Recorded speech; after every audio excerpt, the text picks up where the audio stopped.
Olá, empáticos!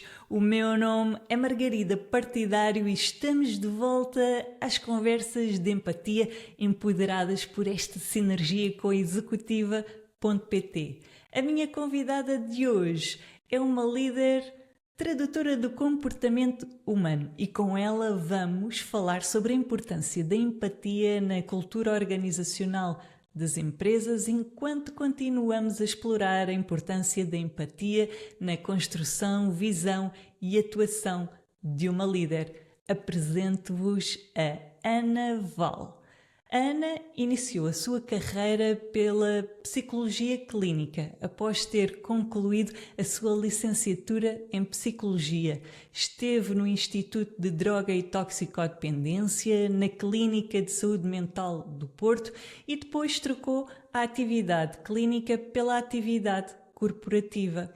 Esteve em várias empresas inglesas como responsável de recursos humanos e em 2018 estreia-se como gestora de recursos humanos e responsável pelo escritório de Portugal da multinacional japonesa Hitachi Solutions. É aqui que desde então tem atuado, é aqui que coloca o seu coração e recentemente recebeu a ascensão de Country Manager da Hitachi Solutions Portugal. Ana, muito obrigada por ter aceito o meu convite, seja muito bem-vinda e temos uma conversa empolgante pela frente. Vamos a isto? Vamos lá. Ana, ninguém escolhe a zona geográfica, o contexto social ou a família onde nasce. E, no entanto, estes elementos são altamente modeladores da cultura individual de cada pessoa, tão influentes nas suas crenças, valores, decisões e ambições de vida. Se vamos falar sobre cultura, tenho de começar por lhe colocar a seguinte questão: como é que descreve a cultura do seio familiar onde nasceu e cresceu? Olá, Margarida, obrigada por esta oportunidade. Para responder à sua pergunta, eu nasci no seio de uma família humilde, em Matosinhos, portanto, na zona norte do país. Era um ambiente em que não havia muita expressão direta de afetos. No entanto, a demonstração de afetos era feita de forma indireta, através da preocupação que os meus pais tinham com a saúde dos filhos e com o incentivo constante aos estudos. O trabalho era central e foi-nos sempre transmitido como uma parte muito importante no sentido de se atingir um futuro melhor, portanto éramos sempre muito incentivados a trabalhar e a estudar. Portanto, isso foi central, foi marcante na minha infância. Depois era um ambiente também bastante rígido e com muita disciplina. O que por um lado era muito exigente para nós, para os filhos, não é? Mas ao mesmo tempo também contribuía para que nos sentíssemos seguros, penso eu. Acho que também transmitia segurança de que, pronto, se nós saíssemos da linha, alguém nos ia colocar novamente no caminho certo. É muito interessante e importante olharmos para o contexto e circunstância do nosso ponto de partida, porque quando nos começamos a mover por entornos mais amplos, primeiro a escola, depois o trabalho, os grupos sociais, vamos entrando em contacto com outras formas de ser e de estar, com outras culturas individuais, sociais, nacionais. E é nesse confronto e nesse encontro que começamos a desenhar o nosso lugar no mundo e a conceber a nossa visão do mundo. Como é que sente que a sua percepção do mundo foi evoluindo ao longo das diferentes fases da sua vida? Que momentos foram determinantes nessas mudanças? Uhum. Por um lado, conforme diz, o facto de, pronto, conviver com outras pessoas, ir à casa de amigas que tinham ambientes familiares bastante diferentes, Isso era algo que tinha influência, ou seja, no fundo eu via que nem todos os ambientes familiares eram como o meu, e portanto acho que de alguma forma eu achava que deveria haver mais empatia, digamos assim. Portanto, achava que nos outros lares, talvez com quem eu contactava, haveria mais afeto, mais empatia, e, portanto, isso era algo que me despertava uma certa consciência. Depois, uma grande mudança também, um momento bastante marcante, foi durante a adolescência, um período em que eu também na escola comecei a ter contacto com a ciência e sempre foi algo que me apaixonou bastante, as teorias da origem do universo, da evolução das espécies, isso foi algo que eu penso que me marcou muito, porque a dada altura eu deixei de acreditar em Deus. E portanto acho que esse foi um momento de viragem e eu lembro-me de quando isso aconteceu, de eu começar a pensar, ok, nós só vivemos uma vez, ou pelo menos eu assim acredito, que só se vive uma vez, e portanto temos que aproveitar esta oportunidade ao máximo. E tudo aquilo que depende de nós, porque há coisas que não dependem, obviamente, não é? Mas daquilo que depende de nós, temos que fazer tudo o possível para alcançarmos os nossos objetivos e sermos felizes. Portanto, eu acho que esse foi assim um momento bastante marcante. Desafio-a a aprofundarmos esta reflexão com a pergunta: qual o sistema de crenças pelo qual orienta atualmente a sua vida? Uhum. Apesar de eu não ter um sistema de crenças religioso, não é? Não, de todo, isso não significa que eu não tenha valores, não é? Na minha vida. E reajo-me pelo facto de sentir ou acreditar profundamente que todos os seres humanos são iguais, independentemente das crenças, do local onde nasceram, etc. Portanto, acho que todos merecem respeito igualmente. E por outro lado, também o querer tornar uma pessoa melhor, tanto pessoalmente como profissionalmente. No fundo, viver com integridade, com honestidade, o contribuir para o bem comum. Acho que esses são os principais valores pelos quais eu rejo a minha vida e neste momento, ou pelo menos até à data, ainda não senti necessidade propriamente de ter uma crença religiosa. Sinto que estes valores são suficientes para me guiarem e para me orientarem. Mas respeito completamente e a 100% as pessoas que têm crenças religiosas. Portanto, acho que isso é algo que é muito individual e que diz respeito mesmo a cada um. Claro, e como tão bem expõe, crenças não diz única e exclusivamente respeito a um caminho religioso, mas ao conjunto de princípios, valores, referências que inspiram o nosso dia a dia, podendo eles ser religiosos ou não. Ana, conhecer o desconhecido é um grande desafio porque implica navegar entre mundos. Existe um autor que eu peço perdão não me recordar porque já são muitas horas de leitura que diz que se trata justamente de visitar o mundo do outro e regressar ao nosso. A questão é que este exercício de curiosidade, de permeabilidade ao outro é difícil e pouco explorado, o que gera a tendência de considerarmos que o nosso entendimento do mundo seja superior ao de outros. O que é que considera que está ao alcance de todos nós para combatermos o etnocentrismo? Eu acho que uma parte muito importante é mesmo o convívio com pessoas de origens diferentes e com outras culturas.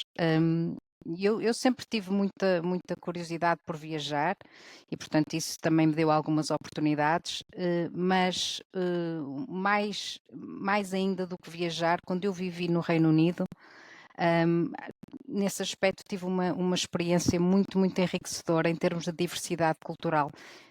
Isto aconteceu mais ou menos há 15 anos atrás e nessa altura Portugal não já havia diversidade, mas não era tão visível como é hoje em dia.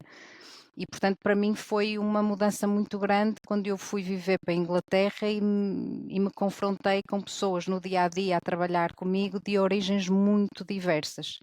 E acho isso extremamente enriquecedor, porque no fundo nos permite ver que afinal, apesar de tantas diferenças culturais, de crenças religiosas, etc., no fundo aquilo que nos une é muito mais do que aquilo que eventualmente nos poderia separar e que no fim, ao fim e ao cabo são pessoas exatamente iguais a nós. Portanto, eu acho que o convívio e a abertura para conviver com pessoas de origens diversas é muito, muito importante, é fundamental e que nos ajuda muito a abrir a nossa mente. Por outro lado, eu também acho que o tomar consciência de que todos nós temos preconceitos e estereótipos, acho que também é um passo fundamental, porque se nós acharmos que não temos, não vamos estar atentos e não vamos desconstruir esses estereótipos, esses preconceitos.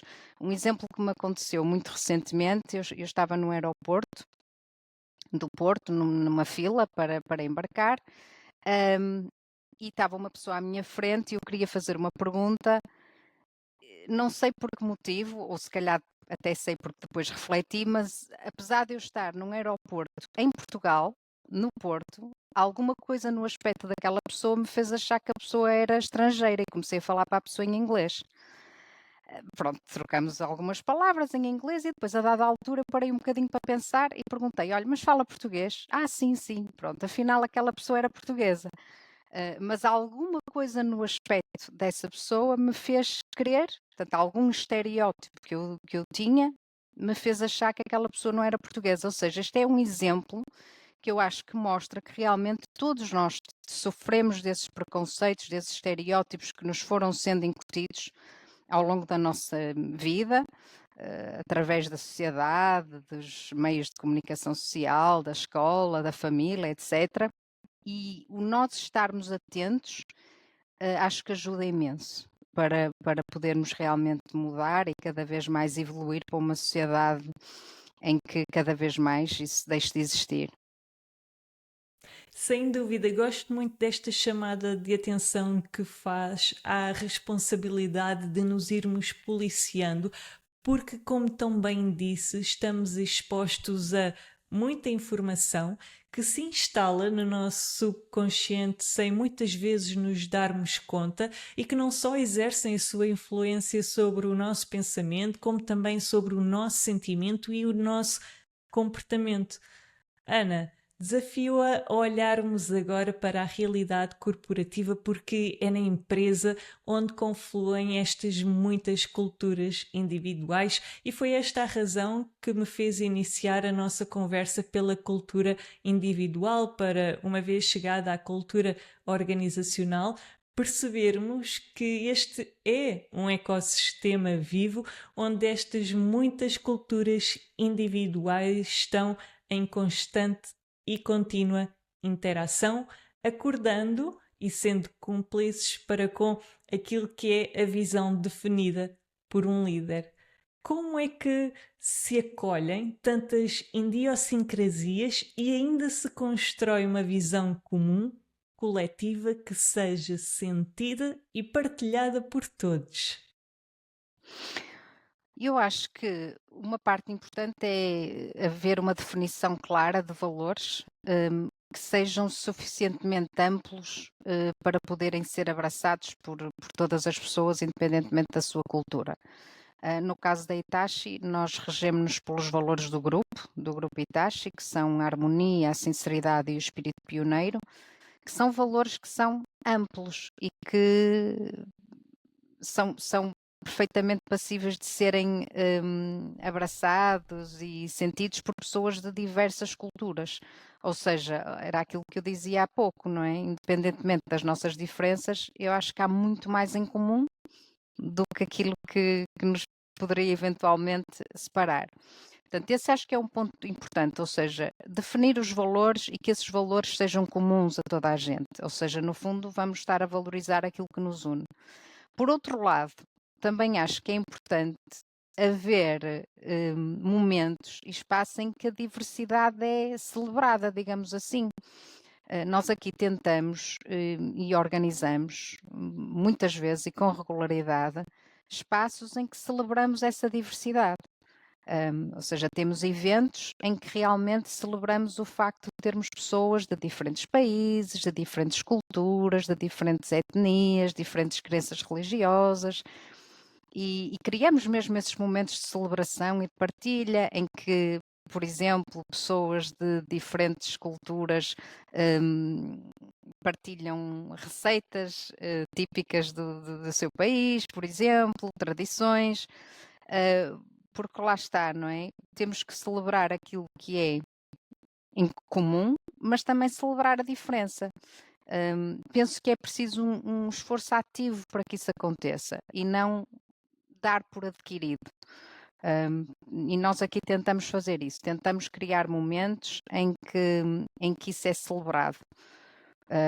E penso que tem resultado. Pelo menos já tivemos e fazemos anualmente inquéritos de satisfação aos colaboradores, e uma das perguntas que incluímos tem a ver precisamente com isso, se as pessoas se sentem respeitadas, independentemente das suas origens, orientação sexual, etc., crenças religiosas, e temos tido sempre resultados muito positivos, o que nos dá mesmo muita satisfação. Portanto, eu acho que essas atividades, esse esforço consciente dá resultados. Para continuarmos a aprofundar esta temática da cultura organizacional, preparei uma dupla pergunta que nos permite baixar à realidade terrena do dia a dia de uma organização. O que considera ser fundamental, por um lado, quando integramos alguém na nossa cultura organizacional e, por outro lado, quando somos nós os integrados numa nova cultura organizacional? Portanto, quando nós somos a integrar, acho que é importante que exista um processo estruturado. Que exista um processo estruturado, ou seja, que haja tempo e dedicação em planear a forma como vamos acolher alguém, porque, como se costuma dizer, as primeiras impressões contam. E, portanto, acho que é mesmo muito importante criar esses espaços em que nós planeamos a forma como vamos acolher a pessoa, e que também estejamos abertos também a ouvir. Por outro lado, quando somos nós a ser integrados, acho que o ter a mente aberta e a curiosidade e o espírito de abertura e o espírito de curiosidade, acho que são muito importantes. No fundo, é um processo recíproco, é um processo em que tem dois lados, não é? Não é só um lado que dá, é um dar e troca, não é? É um dar e receber. Portanto, acho que é isso, é a reciprocidade e a abertura de ambos os lados. Se me permite, acrescentaria apenas à sua resposta que, independentemente de estarmos diante de uma situação ou outra, é de extrema importância existir tempo e espaço para ambas as partes se conhecerem e começarem a construir juntas a partir daquilo que pode ser um terreno fértil onde existe compreensão e tolerância antes de uma eventual rejeição e distância como reação ou mecanismo de defesa a este lugar e pessoa nova. Ana, qual é que considera ser atualmente o grande desafio das empresas para construírem uma cultura organizacional forte? Que recomendações faz? Olha, um dos grandes desafios que eu acho que as empresas têm atualmente tem a ver com a consistência, ou seja, no fundo, com haver uma coerência entre aquilo que dizem e aquilo que fazem. Porque eu acho que os trabalhadores hoje em dia estão muito atentos à coerência e à autenticidade, digamos assim, e sobretudo as gerações mais novas. Ou seja, se nós dizemos uma coisa, mas depois na prática fazemos outra, estas gerações mais jovens são muito mais ativas e comunicam muito mais do que antigamente, penso eu. E eu acho que isso é muito positivo, porque também nos ajuda a nós, quando falhamos, a refletir, não é? E a melhorar. Portanto, eu acho que a coerência é um desafio muito importante, porque os colaboradores procuram autenticidade. Ou seja, já não chega a ter uns valores muito bonitos no papel, é preciso realmente pô-los em prática. Por outro lado, com o facto de agora haver muito mais trabalho híbrido e até remoto, isso também traz um desafio acrescido às empresas, não é? Porque antigamente era de alguma forma mais fácil criar esses momentos de incentivo à cultura organizacional face a face, não é? Agora, sendo mais remoto, pode ser um desafio acrescido, embora particularmente no caso da Hitachi Solutions, não tínhamos sentido tanto esse problema porque os nossos colaboradores vêm bastante ao escritório. Apesar de não ser obrigatório, vêm ao escritório, que é algo que também nos deixa bastante satisfeitos. Mas acho que realmente é um desafio para as empresas e por isso implica também um esforço maior em termos de criatividade para criar esses tais momentos em que há partilha e em que se desenvolve a cultura da empresa se os colaboradores estiverem a trabalhar remotamente. Sem nunca esquecer que os colaboradores são os clientes internos da empresa e quando estes primeiros clientes se sentem vistos, ouvidos e valorizados, vão também estar mais abertos, receptivos, disponíveis para chegar aos clientes externos com um impacto superior. Ana, vamos falar sobre liderança.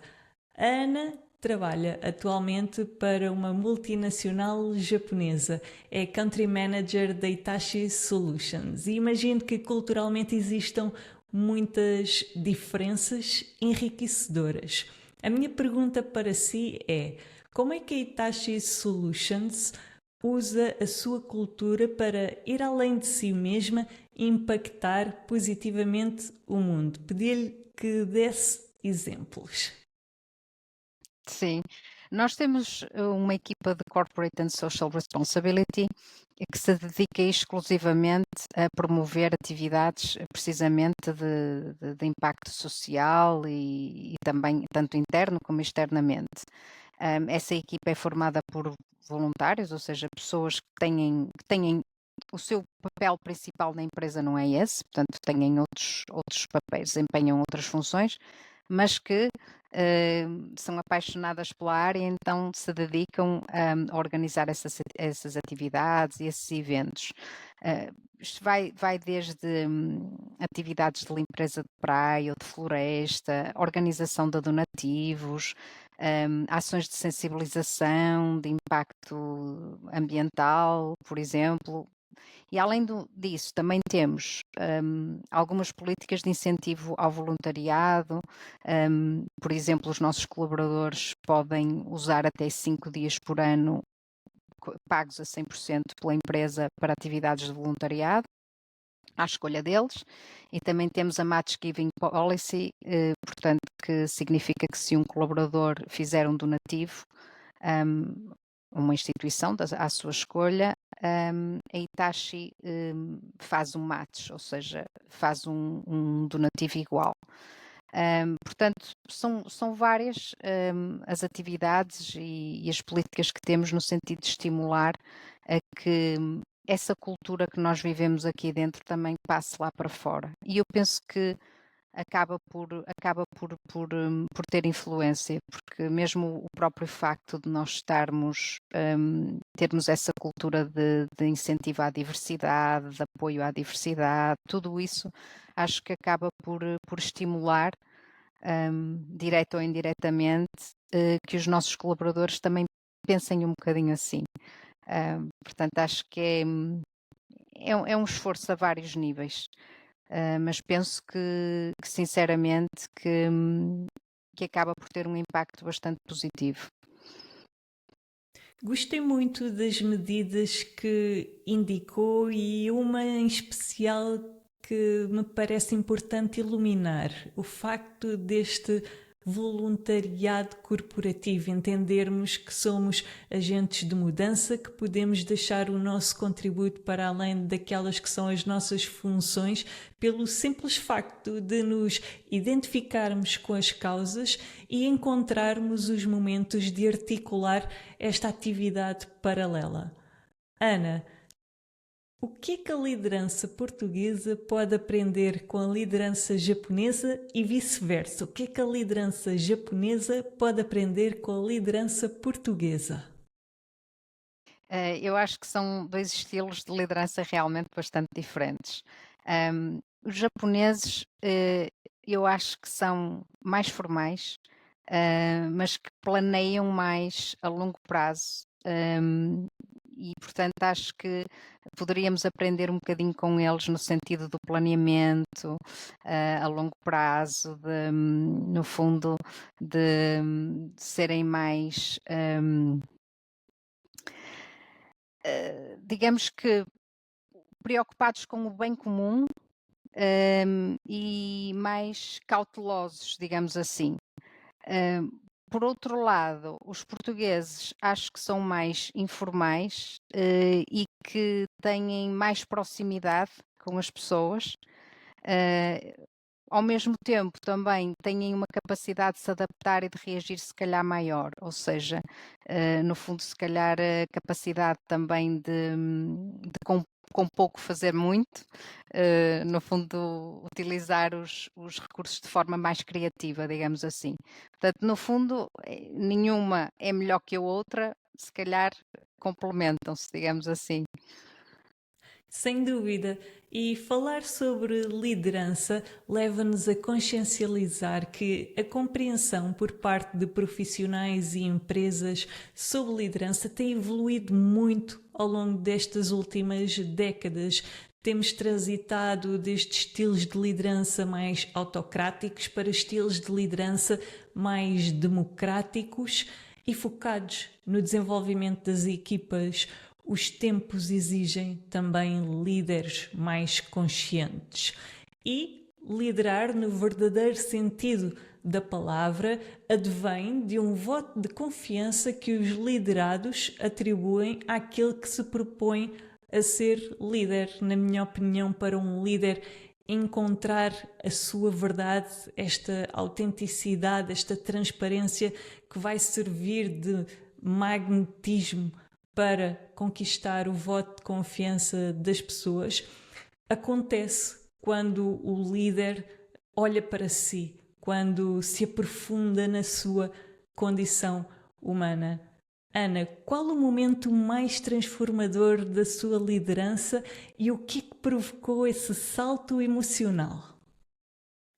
E eu acho que esse momento mais marcante em termos de liderança teve a ver com o facto de, a dada altura, eu me ter apercebido que não era preciso ter um título para liderar. Ou seja, foi no momento em que eu estava numa posição bastante indefinida, portanto não tinha, digamos assim, um título formal que claramente me dissesse: ok, tu aqui és a líder, não tinha isso, mas ao mesmo tempo, se calhar isso era esperado de mim em algumas ocasiões, o que me deixou um bocado confusa e um bocado perdida. Mas a dada altura houve um momento, no meio desse turbilhão e dessa confusão e dessa indefinição, houve um momento em que eu percebi que não é preciso um título para liderar. Ou seja, se nós estivermos confiantes daquilo que nós achamos que deve ser feito, nós podemos fazê-lo. Quanto mais não seja, se tivermos dúvidas, podemos propor, não é? Mesmo que não seja fazer, podemos propor. E ao propor, eu já estou a influenciar, eu já estou a liderar. Se eu disser a alguém: olha, eu acho que devia ser feito isto e aquilo, e eu acho que devia ser feito por causa disto e daquilo, nós estamos a liderar. E a partir daí eu adquiri uma confiança incrível e acho que foi mesmo a partir daí que eu me tornei verdadeiramente líder. Não tenho parado de evoluir desde aí. E é curioso porque eu digo algumas vezes a pessoas que são meus mentis neste momento, ou seja, pessoas às quais eu faço mentoria, eu digo-lhes isto muitas vezes, pessoas que estão em posições até bastante baixas na hierarquia, que estão a começar as suas carreiras, eu digo-lhes muitas vezes, uma pessoa de nível 1 pode liderar, pode influenciar. Se tu achas que deves ser feito isto ou aquilo, propõe, vai atrás. Ou seja, há muitas formas de liderar e isso foi mesmo muito transformador e deu-me mesmo muita confiança. Portanto, eu acho que qualquer pessoa pode liderar, independentemente da posição que tem ou do título que tem. Acho que foi mesmo esse o momento mais transformador da minha carreira enquanto líder. Gosto muito desta sua resposta porque é um verdadeiro call to action para aqueles que nos possam estar a ouvir e a viver a mesma hesitação. Ana, em quem é que confia para lhe devolver o espelho da sua liderança e como é que lida com essa devolução? Olha, sobretudo nas pessoas que estão mais próximas de mim e, portanto, que me conhecem melhor, e que trabalham comigo diariamente. hum, e, sobretudo, eu acho que o feedback que vem de baixo para cima é muito importante, porque muitas vezes nos mostra aquelas coisas que nós sozinhos temos dificuldade, em ver. Hum, e eu costumo, espontaneamente pedir às pessoas para me darem feedback, às pessoas que trabalham comigo, e gosto de as pôr à vontade nesse aspecto, porque apesar de nem sempre ser agradável, não é? Quando se está a falar sobre nós, não é fácil, mas eu também já percebi que a vulnerabilidade, é algo do qual não devemos ter medo, porque acho que só nos torna mais fortes. E acho que os momentos em que eu mais evoluí, um, em termos pessoais e em termos profissionais, foram os momentos em que alguém me deu feedback e em que eu humildemente refleti e pensei, ok, esta pessoa tem razão, de facto, há aqui algo que se calhar existe aqui algum espaço para melhorar. E portanto é sobretudo isso, é estar aberta e atenta àquelas pessoas que me são mais próximas. Embora, para ser honesta, muitas vezes isso nem é preciso, porque quando eu sinto que falhei, hum, fico afetada, não me é indiferente, digamos assim. Ou seja, às vezes a pessoa nem precisa de me dizer nada, porque se eu senti que, que disse alguma coisa ou que reagi de uma forma que não deveria, eu própria penso que até na maioria das vezes consigo-me aperceber disso e pronto, e tento corrigir humildemente. Temos sempre esta bússola interior que é o nosso sentir e democratizar que é humanamente normal diante das tantas solicitações que recebemos diariamente por parte do nosso trabalho, que é exigente, em muitas delas não conseguirmos a presença de espírito para a resposta certa, para a ação certa, mas também a receita é muito simples: reconhecer e amandar. Ana, o que a empatia e a inteligência emocional lhe têm ensinado sobre si mesma enquanto líder?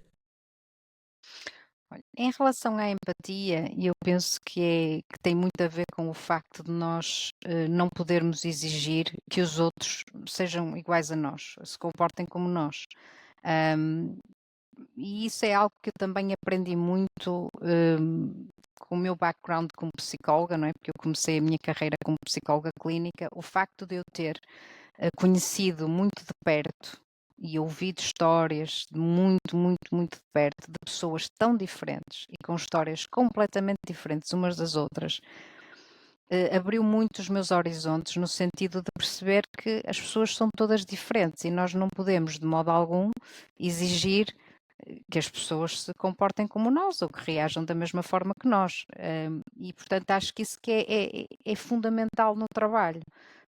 E acho que a empatia é muito importante nesse sentido. No fundo, se alguma pessoa faz algo que ou reage de uma forma diferente daquela que eu estaria à espera, antes de criticar, antes de julgar e antes de dizer isto está errado, por um lado, tentar perceber, ok, se calhar isto é simplesmente um método diferente, é uma maneira diferente que a pessoa tem de trabalhar. E se isso não for suficiente, ou seja, se de facto achar que realmente não deve ser assim, ou que é um erro, o que é que seja, falar com a pessoa e tentar perceber o porquê, quais as razões, quais os motivos que estão por trás. Portanto, acho que a empatia é fundamental nas relações, seja nas relações humanas, seja nas relações pessoais, seja nas relações profissionais, para nos ajudar realmente a entender o outro, a compreender o outro e a aceitar as diferenças. Por outro lado, a inteligência emocional tem a ver com, lá está, nós termos consciência também que não somos perfeitos, que também falhamos, e ajudar-me, digamos assim, às vezes a não reagir de forma impulsiva, lá está, ter mais autocrítica quando fazemos alguma coisa que não é o ideal ou quando não estivermos tão bem. No fundo, ter essa inteligência emocional para perceber, ok, eu também falho, ou então eu faço desta maneira, mas aquela pessoa faz de maneira diferente, mas também é válida, não é só a minha maneira de fazer as coisas que é válida. E penso que ajuda mesmo muito. A inteligência emocional e a empatia são fundamentais, não só nas relações pessoais, mas nas relações de trabalho. Ana, estamos a chegar ao final da nossa conversa. Esta é uma última secção de 3 perguntas que vão puxar pelo seu raciocínio mais global. Primeira pergunta: qual considera que das suas competências atua como sendo a sua maior força enquanto líder? Eu acho que a capacidade de comunicação é muito, muito importante, e é algo que eu também tenho vindo a desenvolver, porque muitas vezes nós até temos, digamos assim, as ideias certas e a mentalidade certa, mas se não comunicarmos com o outro, isso pode passar ao lado, não é? Porque as pessoas também não adivinham o que é que nós estamos a pensar, não é? E é algo que eu tenho vindo a desenvolver muito, porque tenho percebido, e muito também no contexto profissional, que mesmo situações difíceis são muito melhor geridas se nós comunicarmos convenientemente. Isto não quer dizer que eu não falho, não é? Porque infelizmente de vez em quando também continuo a falhar, mas tenho vindo a fazer um esforço enorme por desenvolver sempre e cada vez mais a capacidade de comunicação. E lá está, e o comunicar com empatia, o ouvir o outro, é muito importante. Eu acho que é mesmo uma das competências que eu acho que é chave, e que eu já desenvolvi bastante, mas que ainda assim continuo a achar que preciso de continuar a desenvolver e que tem que ser um esforço contínuo. Costuma-se dizer que há uns tempos eu lembro-me de um líder que eu tive, de dizer comunicar nunca é demais. E por mais que se comunique, às vezes não é suficiente. Portanto, acho que é mesmo algo que temos que desenvolver constantemente. Comunicar nunca é demais, uma grande mensagem. Ana, qual considera ser até hoje a sua maior aprendizagem, a nível pessoal ou profissional, como preferir? E eu penso que tem muito a ver com a flexibilidade, porque, como eu dizia no início, eu fui educada num ambiente bastante rígido e eu penso que no início da minha vida profissional que levei um pouco dessa rigidez para o mundo do trabalho. E, portanto, eu tinha muita tendência a seguir as regras. E ser muito rígida em algumas coisas. E foi algo que, com o tempo, eu me apercebi que tinha que mudar porque lá está. as pessoas são todas diferentes, as circunstâncias são todas diferentes, e se nós formos rígidos, a receita que funciona para uma pessoa não vai funcionar para outra. Eu acho que essa foi a minha maior aprendizagem, o sermos flexíveis. E eu hoje em dia penso que até sou bastante, mas foi algo que eu tive que desenvolver, eu tive que contrariar na minha natureza, porque a dada altura percebi-me que não era saudável, e que muitas vezes as pessoas não entendiam essa rigidez.